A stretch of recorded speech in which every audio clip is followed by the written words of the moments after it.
초보적인 의미의 이성은 초감성적인 진리, 필연적이고 보편적인 진리를 파악하는 능력입니다. 학문을 비롯한 인간 문화의 가장 위대하고 고귀한 성취는 대부분 이성에 힘입고 있습니다. 그러나 시대마다 학문 영역마다 서로 다르게 파악되고 적용되어 온 것이 바로 이성입니다. 다른 시대와 구별되는 근대 고유의 이성은 어떻게 탄생, 진화해 왔을까요? 우린 이런 물음을 위해서 근대 철학을 대표하는 세 철학자 데카르트, 칸트, 헤겔로 돌아가 보도록 하겠습니다. 데카르트, 칸트, 헤겔 사이에는 뚜렷한 연속성이 존재합니다. 하나는 자기 인식에 대한 관심이고 다른 하나는 무한자에 대한 관심입니다. 소크라테스의 첫 번째 명령, 너 자신 알라, 이 명령은 자기 인식의 명령입니다. 그 자기 인식의 명령은 플라톤 기독교주의 전통의 이론학을 끌고 가는 이념입니다. 경험 이전에 우리 이성에 내재한 알미 있고 이것이 또 모든 학문적 인식의 근간, 씨앗이다, 이런 믿음이 있습니다. 소크라테스의 두 번째 명령, 너 자신을 돌봐라 하는 이 명령, 이건 자기 도야의 명령입니다. 그 도야의 명령은 플라톤 기독교주의 전통의 실천학을 끌고 가는 이념입니다. 플라톤 기독교주의 전통에서 자기 정량의 문제는 주여 어디로 가시나이까, 도미네 쿠오바디스라는 물음을 통해 첨예화됩니다. 자기 도야는 신으로 가까이 다가가는 과정으로 이해되었습니다. 그래서 데카르트, 칸트, 헤겔에게선 자기 인식은 언제나 신과의 관계 안에서 완성이 되죠. 데카르트의 방법적 이성, 칸트의 비판적 이성, 헤겔의 사변적 이성, 그 각각의 등장 배경과 주요 특징을 비교적 관점에서 이들이 어떻게 자신의 이성을 설명하는지를 한번 정리해 보았습니다. 데카르트 철학은 17세기 근대 과학혁명 속에 태어났습니다. 과학혁명은 피타고라스, 플라톤 전통의 부활에 의해 촉발됐습니다.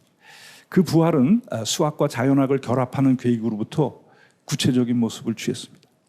자연을 설명하고 해석하는 언어, 이것이 일상 언어에서 이제 수학으로 바뀌면서 우리가 아는 근대 과학의 원형이 만들어지기 시작한 겁니다.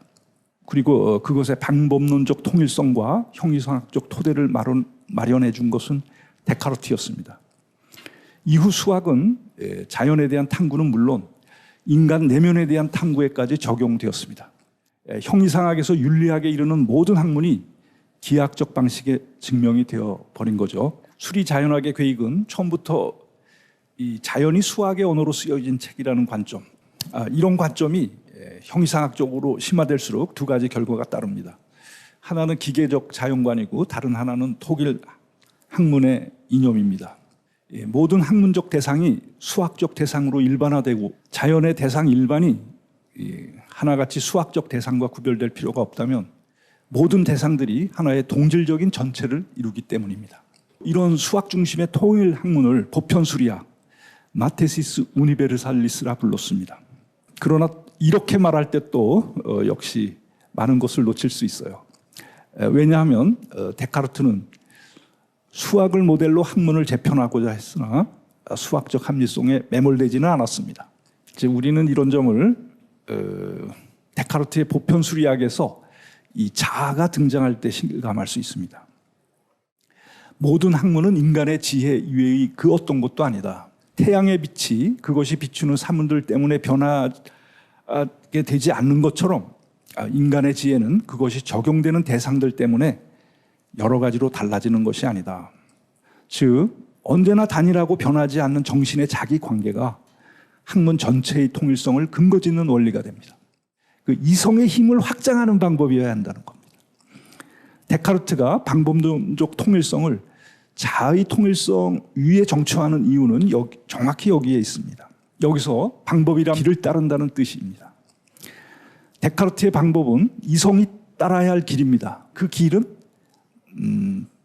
바로 발견의 길이어야 돼요. 진리의 발견과 지식의 확장, 이것이 데카르트의 방법론을 끌고 가는 선도 이념입니다. 그러나 이것은 언제나 이중적인 의미를 지닙니다. 왜냐하면 외부 대상으로 향하는 발견과 확장인 동시에 정신 내면으로 향하는 발견과 확장이기 때문입니다. 데카르트는 그 발견의 여정이 시작되기 위한 조건에 대해서 말합니다. 진리를 검토하기 위해서는 인생에서 한 번은 가능한 모든 것들을 회의해 보아야 한다. 데카르트의 형이상학은 이런 원칙이 요구하는 회의의 시간 속에서 펼쳐집니다. 그것은 이성이 자신의 세계를 보호하던 모든 안전장치와 울타리를 스스로 해제하는 사건이자 그 바깥의 야생적 실제가 이성 내부로 침입하는 사건입니다. 그 이성이 스스로 초래한 그 혼돈의 사건 속에서 모든 질서가 태어날 어떤 0점, 포인트 제로가 성립합니다. 그것이 바로 나는 생각한다, 그러므로 존재한다라는 코기토 명제입니다. 그것은 이성의 질서 전체가 무너져 무화되는 지점이 돼 그 무로부터 이성의 질서가 다시 태어나는 지점입니다. 데카르트의 과정법적 회의는 데카르트 이후의 철학에 대하여 불멸의 이정표로 나왔습니다. 이제 칸트로 넘어가 봅시다. 이 데카르트의 시대가 근대 과학의 태동기라면 칸트의 시대는 근대 사회의 태동기입니다. 이 시기의 중요한 특징은 분화에 있습니다. 노동의 분화, 가치의 분화, 그리고 학문의 분화가 활발하게 일어나고 있었습니다. 철학과 과학이 뚜렷이 나뉘어서 역할을 달리하게 된 것도 이 시대입니다. 이제 데카르트의 방법적 이성은 발견의 이념을 쫓았습니다. 그러나 그 발견의 이념이 적어도 철학에 대해서는 혼돈을 초래하는 시기가 되었습니다. 이에 대한 반작용으로 극단적인 회의주의나 허무주의가 대두하기에 이르렀습니다. 이런 시기에 등장한 것이 바로 칸트입니다. 칸트는 발견의 이념을 폐기하고 비판의 이념을 제시했습니다. 이때 비판은 오늘날 우리에게 친숙한 의미의 비판이 아닙니다. 그것은 사법적 검토나 법률적 추론에 가까운 의미를 지닙니다. 순수 이성 비판에서 비판적 이성은 종종 법정에 비유됩니다.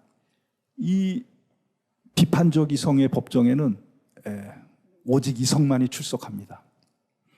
이성은 그 스스로 자초한 법정에서 그 자신이 피고인과 원고인, 심지어 재판관까지 경험합니다. 그러므로 이성의 법정에서 일어나는 일은 이성이 순전히 자기 자신과 관계하는 과정 외에 아무것도 아닙니다. 자기를 이제 깊이 알아가는 과정이죠. 그것은 또한 최후의 판결을 위한 법칙을 자기 안에서 발견 및 입법하는 과정이기도 합니다. 칸트에게 인간이 이성을 통해 자신의 사명을 스스로 설정하는 일보다 더 숭고한 과제는 없습니다. 그렇기 때문에 철학은 궁극적으로 도덕 철학일 수밖에 없습니다. 실천 이성 비판에서 이런 생각은 실천 이성의 우위라는 말로 집약됩니다. 데카르트는 수학적 방법이 철학적 방법으로 전용될 수 있다고 봤습니다. 반면 칸트는 그런 의견에 전적으로 반대합니다. 수학은 항상 직관의 인도를 받아 문제를 완전히 명료하면서도 동시에 보편적으로 해결하기에 이른다라고 칸트는 말합니다. 그러나 철학은 개념과 관계하되 어떤 직관에도 의존하지 말아야 합니다.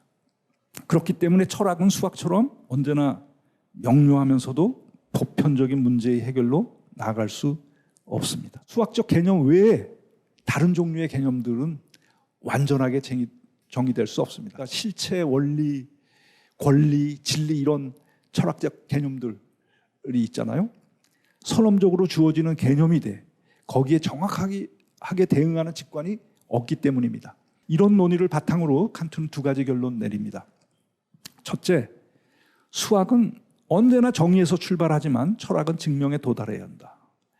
둘째, 수학의 정의는 결코 잘못될 수 없지만 철학의 개념은 얼마든지 잘못될 수 있다. 철학은 직관이 결여된 애매한 개념, 정의하기 어려운 개념에서 출발합니다. 계속된 분석과 해설을 통해서 애매성의 정도를 낮추고 명료성을 더해가는 작업이 철학의 노동입니다. 그래서 완벽한 정의는 철학에서 불가능하다, 이게 칸트의 생각. 이제 그럼에도 불구하고 칸트는 이제 이 타개책, 도망갈 길을 만들어 놓는데 그게 이제 말하자면 가능한 경험이라는 개념입니다. 다시 강조하자면 칸트적인 의미의 비판, 이것은 법률적 의미의 비판에 가까웠습니다. 그런데 이 법률적 비판은 경계를 그리는 일로 마무리됩니다. 이성의 권리 범위와 한계를 그리는 것, 그것이 비판입니다. 사실 법을 제정한다는 것은 경계를 그리는 일과 다르지 않습니다. 여기서 비판이란 말의 이미지를 담고 있습니다. 그것은 가령 썩은 과일 같은 거를 자른다는 것을 의미합니다. 일부는 버리고 일부는 이제 취하기 위해서 이제 칼로 자른다는 건데, 비판적 이성의 입법은 그런 해부학적인 발견에 기초합니다. 좀 더 정확하게 말하자면 비판적 이성은 판사와 의사를 겸합니다. 이제 칸트의 비판서들이 이제 그 엘레멘탈의 그 요소 이론이 항상 분석론과 변증론을 양대축으로 하는 이유도 바로 여기 있습니다. 그러니까 분석론은 이성을 해부해서 그 구조와 기능을 밝히는 과정입니다. 인식과 사유를 가능해 해주는 적극적인 원리를 찾아가는 과정이죠.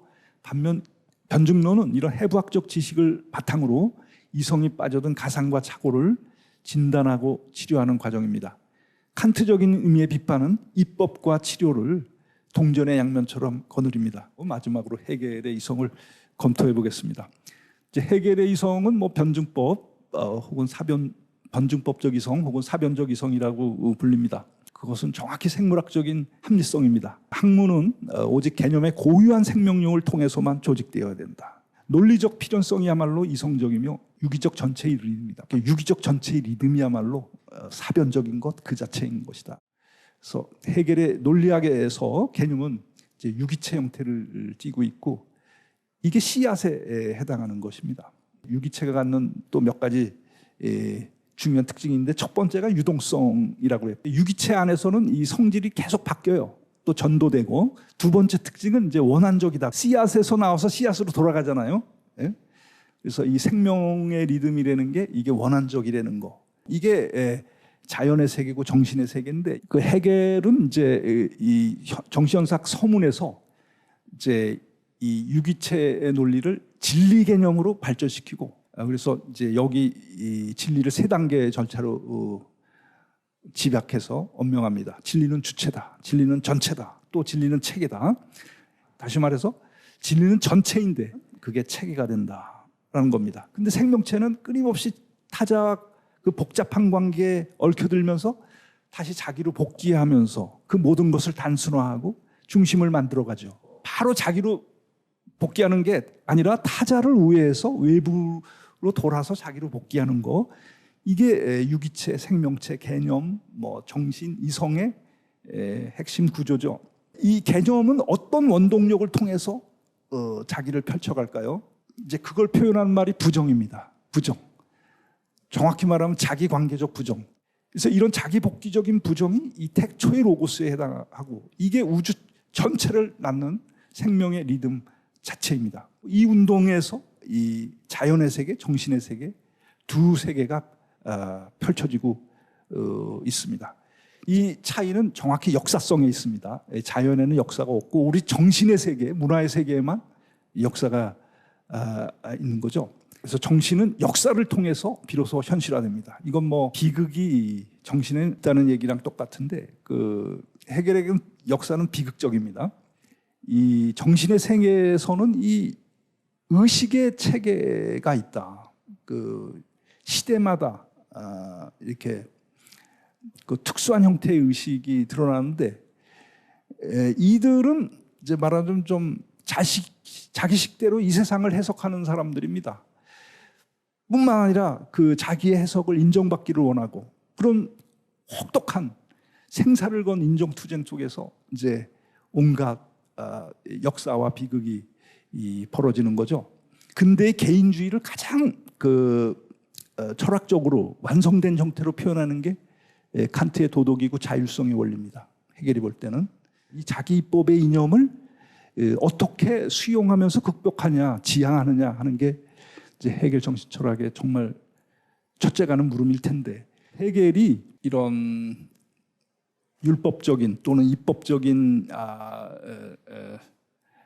사고의 어떤 거리를 두고, 또 그것의 정점에 있는 칸트의 자율 개념을 극복하려 하지만, 이 칸트적인 헤겔적인 의미에서 지향한다는 것은 단순히 극복하는 게 아니고 보존하는 거고, 헤겔의 입장에서 설명하자면 인륜의 세계, 문화의 세계, 이 정신의 세계 안에서 살아있는 유기체 같은 그런 인륜의 사회를 복원화돼 근대성의 성과, 그러니까 자율성의 원리 이거 없어서는 안 됩니다.